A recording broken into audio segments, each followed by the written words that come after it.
এক সাহাবী জিজ্ঞেস করছে, ইয়া রাসূলুল্লাহ, কোন আমলটা আল্লাহর কাছে অনেক বেশি পছন্দ? তিনি বললেন, সবচেয়ে সুন্দর আমল হচ্ছে আল্লাহর কাছে কোনো মুসলমানের দিলে খুশি ঢুকিয়ে দেওয়া। কোনো মুসলমানকে খুশি করে দিতে পারো যদি, তোমার একটা কোনো লেনদেনে, তোমার একটা আমলে, তোমার একটা মেহমানদারিতে, তোমার তার একটা ফেভার করাতে সে অনেক খুশি হয়ে গেছে, তাহলে এটা তোমার আল্লাহর কাছে অনেক সুন্দর আমল হয়ে গেল, সর্বোত্তম আমল হয়ে গেল। সে কোনো বিপদে পড়ছে, উদ্ধার করতে চলে গেলা, এটা আল্লাহর কাছে অনেক বড় আমল হয়ে গেছে। তার ঋণগ্রস্ত হয়ে আছে, তুমি তাকে ঋণ শোধ করতে সাহায্য করে দিলে, টাকা পয়সা দিয়ে, জাকাত দিয়ে বা যে কোনোভাবে, এটাও বড় আমল হয়ে গেল। সে ক্ষুধার্ত আছে, তুমি তাকে একটু খাওয়িয়ে দিলা, খাওয়ার ব্যবস্থা করে দিলা, এটাও আল্লাহ তাআলার কাছে অনেক সুন্দর আমল।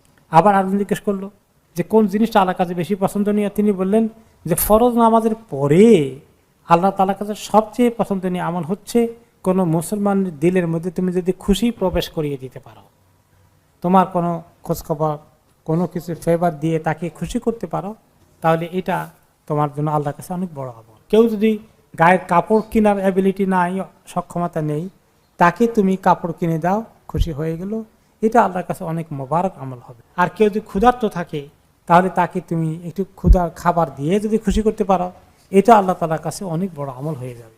অথবা তার কোনো বহুত জরুরি একটা দরকারে তোমার কাছে এসেছে, একটা প্রয়োজন, একটা কষ্ট দূর করতে, সেটা তুমি করে দাও, তাহলে আল্লাহ তোমার কাছে প্রতি অনেক খুশি হয়ে যাবে। নবী করিম সাল্লাল্লাহু আলাইহি ওয়াসাল্লামের ইন্তেকালের পরে মা আয়েশাকে জিজ্ঞেস করলেন একজন এসে যে রাসূলুল্লাহ সাল্লাল্লাহু আলাইহি ওয়াসাল্লাম কি কখনো বসে নামাজ আদায় করেছেন? তিনি বলেন, করেছেন। মানুষরা যখন ওনাকে শেষ করে দিয়েছে, তার মানে যে মানুষ ওনাকে এত জ্বালাতন করেছে, মানুষ ওনাকে দুর্বল করে ফেলেছে, তাদের প্রয়োজনের জন্য আসছে কষ্ট দিতে দিতে শেষ পর্যন্ত উনি আর দাঁড়াই নামাজ পড়ার মতো ওনার স্বাস্থ্য ছিল না। তিনি বললেন যে মানুষ ওনাকে হাতামা মানে একদম মানুষকে শেষ করে দেওয়া, জ্বালিয়ে শেষ করে দেওয়া। তিনি এগুলা কারণে বিরক্ত হননি, মানুষকে দেখলে দরজা বন্ধ করে দিননি, অ্যাভয়েড করেননি। সুবহানাল্লাহ। মা আয়েশার হাদিসে এই কথাটা ফুটে। ঠিক তেমনি তিনি সবাইকে উৎসাহিত করতেন অন্যের কষ্ট দূর করার জন্যে। আর হাদিসে তিনি বলেন, যে ব্যক্তি কোনো মুসলিমের দুনিয়ার কোনো কষ্ট দূর করে দেয়, আল্লাহ তাআলা তার কিয়ামতের দিনের কষ্ট দূর করে দিবেন।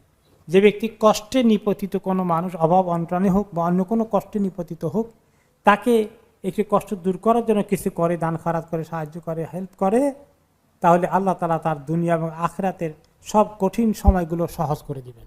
যে ব্যক্তি কোনো মুসলমানের গোপনে কোনো দোষ করেছে, কোনো ত্রুটি করেছে, এগুলাকে ঢেকে রাখে, সারা দুনিয়া প্রচার করে দেয় না, আল্লাহ তাআলা কিয়ামতের দিন তার এই সব কিছু গুনাহগুলোকে ঢেকে রাখবেন, গোপন রাখবেন, কারো কাছে দেখাবেন না, প্রকাশ করে দেবেন না। আল্লাহ তাআলা ওই লোককেই সাহায্য করেন যে ব্যক্তি অন্যের সাহায্যে সবসময় নিবেদিত থাকে।